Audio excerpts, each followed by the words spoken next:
South ఇండియాలోనే biggest sorry store మన Varahi silks మన విజయవాడ ఎంజీ రోడ్ లో డిసెంబర్ 4వ తారీఖున సూపర్ హీరో తేజ సజ్జా అలాగే హీరోయిన్ మీనాక్షి చౌదరి చేతుల మీదుగా ఘన ప్రారంభం.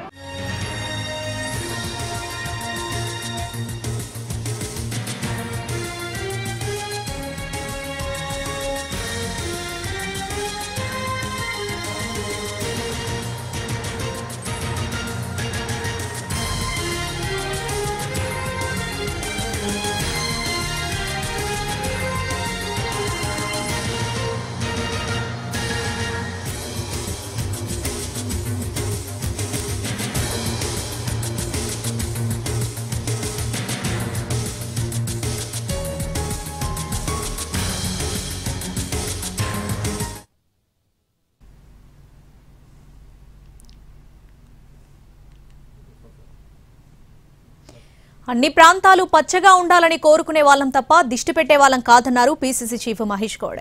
పవన్ కళ్యాణ్ వెంటనే తన వ్యాఖ్యలను వెనక్కి తీసుకోవాలని డిమాండ్ చేశారు. ఇప్పటికైనా బాధ్యతారాహిత్యమైన మాటలను మానుకోవాలని సూచించారు.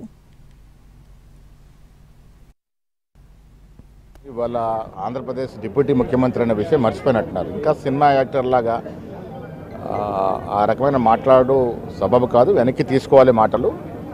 తెలంగాణ అనేది తరతరాలుగా ఉన్నటువంటి ఆకాంక్ష సోనియా గాంధీ గారు నెరవేర్చినారు. కోనసీమ పచ్చదనంగా ఉంటే సంతోషం మాకు. తెలంగాణ రాష్ట్రం విడిపోయినప్పుడు కూడా 2 తెలుగు రాష్ట్రాలు సమానంగా అభివృద్ధి చెందాలని, 2 తెలుగు రాష్ట్రాలు ఉన్న ప్రజలు భౌగోళికంగా విడిపోయిన మానసికంగా కలిసే ఉండాలని, ఇరువైపున్న తెలుగువారు కలిసి సుఖ సంతోషం ముందుకోవాలని కోరుకునేవారు తెలంగాణ వారు. తెలంగాణ దృష్టి పడ్డదని, దిష్టి తగిలిందని మాట్లాడు చాలా తప్పు. కోనసీమ ఎప్పటి కూడా పచ్చగనులను కోరుకునే వ్యక్తులం మేము. ఆయన మంత్రి ఏ రాజకీయం కోసం మాట్లాడారో తెలియదు. పవన్ కళ్యాణ్ తెలంగాణ ప్రజలకు వెంటనే సారీ చెప్పాలని డిమాండ్ చేశారు కాంగ్రెస్ ఎమ్మెల్యే బీర్లా ఐలయ్య. లేదంటే ఆయన సినిమాలను తెలంగాణలో ఆడనివ్వబోమన్నారు. నైజాం ప్రాంతంలో సినిమాలు ఆడితేనే వారు హీరోలయ్యారని, ఇప్పుడు ఈ ప్రాంతంపై విషం చిమ్మడం సరికాదన్నారు. నిజంగా కూడా చాలా బాధాకరం. ఈ ప్రాంతంలోనే వాళ్ళ అన్నగారు కానీ వాళ్ళు కానీ వాళ్ళ కుటుంబ సభ్యులు కానీ తెలంగాణ ప్రజలు నైజాం నుంచి ఆదరించారు కాబట్టి మీరు హీరోలుగా చెల్లమని తెలంగాణ సొత్తును అంతా కూడా దాచుకొని ఇవాళ ఆ రకంగా మాట్లాడడం చాలా దారుణం. ఎమ్మడే తెలంగాణ ప్రజలకు క్షమాపణ చెప్పాలి. లేకపోతే తెలంగాణలో పవన్ కళ్యాణ్ గారి సినిమాను కూడా ఆడనీయకుండా తెలంగాణ అన్ని పార్టీలు, తెలంగాణ యువకులు మీకు బుద్ధి చెప్తారు. తక్షణమే తెలంగాణ ప్రజలకు క్షమాపణ చెప్పాలి. కోమసీమ కూడా పచ్చగా ఉండాలని కోరుకునే వాళ్ళం, అన్నదమ్ముల లెక్క కలిసిపోవాలనుకునే వాళ్ళం. కానీ ఈ రకంగా మాట్లాడడం చాలా బాధాకరం. ఎమ్మడే పవన్ కళ్యాణ్ గారు తన మాటలను ఉపసంహరించుకోవాలని కోరుతున్నారు.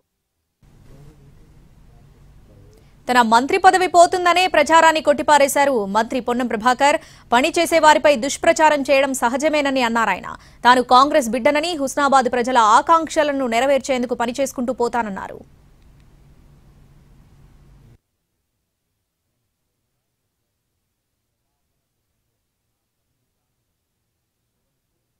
దిష్టి కామెంట్లపై పవన్ కళ్యాణ్ బేషరతుగా క్షమాపణ చెప్పాలని డిమాండ్ చేశారు మంత్రి కోమటిరెడ్డి. ఆంధ్ర పాలకుల వల్ల తెలంగాణ ప్రజలు ఫ్లోరైడ్ విషం తాగారని గుర్తు చేశారు. పవన్ కళ్యాణ్ క్షమాపణ చెప్పకపోతే ఇక్కడ ఒక్క సినిమా కూడా ఆడదన్నారు. సినిమాటోగ్రఫీ మంత్రిగా చెప్తున్నా ఒక్క సినిమా విడుదల కాదన్నారు మంత్రి కోమటిరెడ్డి వెంకటరెడ్డి. పవన్ కళ్యాణ్ గారు చేసిన వ్యాఖ్యలను తీవ్రంగా ఖండిస్తూ దాన్ని బేషరతుగా క్షమాపణ చెప్పి ఉన్నాగా ఉండాలని పవన్ కళ్యాణ్ గారిని విజ్ఞప్తి చేస్తున్నాం.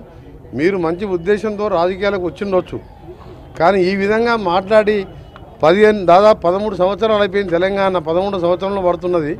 ఈ సమయంలో గత 10 ఏళ్ళు ఉన్న పాలకులు తెలంగాణ పేరు మీద దళితుని పేరు మీద అధికారంలోకి వచ్చిన వాళ్ళేమో 7 లక్షల కోట్లు అప్పు చేసి ఒక ఉద్యోగం ఇయ్యలే, ఒక రేషన్ కార్డు ఇయ్యలే, ఒక ఇల్లు కట్టలే. ఏదో అంతో ఇంతో 2 నెలల రేషన్ కార్డులు, సన్న బియ్యము, మహాలక్ష్మి పథకాలు, ఇందిరమ్మ ఇండ్లు 5 లక్షల దాకా ఇందిరమ్మ ఇండ్లు కట్టుకొని ఇంకా ప్రాజెక్టులన్నీ కూడా పెండింగ్ ప్రాజెక్టులు 10 ఏళ్ళు కేసీఆర్ గారు పాలమూరు, ఎస్ఎల్పిసి సొరంగం, బ్రాహ్మణవెల్లంల, కల్వకుర్తి అన్ని పెండింగ్ పెట్టిండు. కమిషన్లు వచ్చే ప్రాజెక్టు కట్టిండు, కూలిపోవడం జరిగింది. ఇవన్నీ ఒక లైన్లో పెట్టుకుంటున్నాం మేము, ఇన్వెస్ట్మెంట్ తెచ్చుకుంటూ. ఇప్పుడే దాన్ని మాకు 40,000 కోట్ల బకాయిలు మిగిల్చిపోయింది కేసీఆర్. ఏం మిగిల్చలేదు తెలంగాణ. 7 లక్షల కోట్ల అప్పులు, 40,000 కోట్ల కాంట్రాక్టర్ల అప్పులు, 9,000 కోట్ల ఉద్యోగుల పిఎఫ్ రిటైర్ అయిన వాళ్ళ పెన్షన్లు కూడా మిగిల్చిపోయిండు. ఇవన్నీ తీర్చుకుంటూ ఒక లైన్లో పడుతున్న ఈ సమయంలో మా తెలంగాణని అవమానపరచొద్దని పవన్ కళ్యాణ్ గారు బేషరతుగా క్షమాపణ చెప్పితేనే తెలంగాణ ప్రజలు క్షమిస్తారు. పవన్ కళ్యాణ్ తెలంగాణ ప్రజలకు క్షమాపణ చెప్పాలని కాంగ్రెస్ ఎమ్మెల్సీ బల్మూరి వెంకట్ డిమాండ్ చేశారు. సినిమాలు ఆడినప్పుడు తెలంగాణ అంటే గౌరవమన్న పవన్ కళ్యాణ్ డిప్యూటీ సీఎం కాగానే సోయి లేకుండా మాట్లాడుతున్నాడని ఆయన మండిపడ్డారు. పవన్ కళ్యాణ్ కు సిగ్గుంటే కుటుంబంతో సహా ఆంధ్రాకు వెళ్లిపోవాలని బల్మూరి డిమాండ్ చేశారు. గతంలో సినిమాలు ఆడేటప్పుడు తెలంగాణ రాష్ట్రం అంటే నాకు అపారమైన ప్రేమ ఉంది, అపారమైన గౌరవం ఉందని మాట్లాడిన నువ్వు ఈ రోజు ఆంధ్రప్రదేశ్ కి డిప్యూటీ సీఎం కాగానే మతి స్థిమితం కోల్పోయి నీ స్వార్థ రాజకీయాల కోసం తెలంగాణ రాష్ట్రం గురించి ఈ రకంగా మాట్లాడడం అనేది చాలా బాధాకరము. నువ్వు నిజంగా నీకు సిగ్గుంటే నువ్వు మాట్లాడిన మాటలకి కుటుంబ సమేతంగా తెలంగాణ రాష్ట్రాన్ని విడిచిపెట్టి వెళ్లి ఆంధ్రప్రదేశ్ లోనే ఉండు. నువ్వు కనీసం సోయి లేకుండా తెలంగాణ ప్రజలు అత్యధిక నీ సినిమాలు చూసి నేను గౌరవిస్తుంటే బల్బుతో ఈ రోజు తెలంగాణ రాష్ట్రం గురించి ఈ రకంగా మాట్లాడడం అనేది చాలా దురదృష్టవశాతము.